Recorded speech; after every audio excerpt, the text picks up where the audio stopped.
In week 9, we're shifting gears. We've talked about spectral methods, finite difference methods for solving PDEs, and now we want to move to what are called finite elements. This is probably the most versatile and powerful tool available to you. It can solve PDEs with any kind of generic boundary conditions and any kind of geometry on the boundary.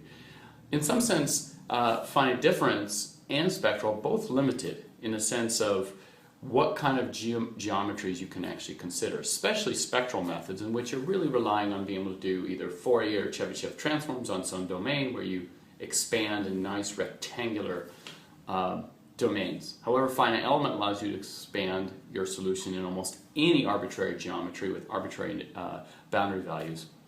So it's a very powerful technique. You do pay a price for having such versatility, which is typically it's limited to often linear problems, and it can be cooked up for nonlinear problems, but this is a little bit more complicated. And so one of the things you'd like to understand is how do you implement the finite element method, or what is its underlying mathematical structure, so that you can actually solve fairly sophisticated problems. And so I'm going to do that with you in class. We're going to go through both the underpinnings of the theory and then how you might actually implement it in practice.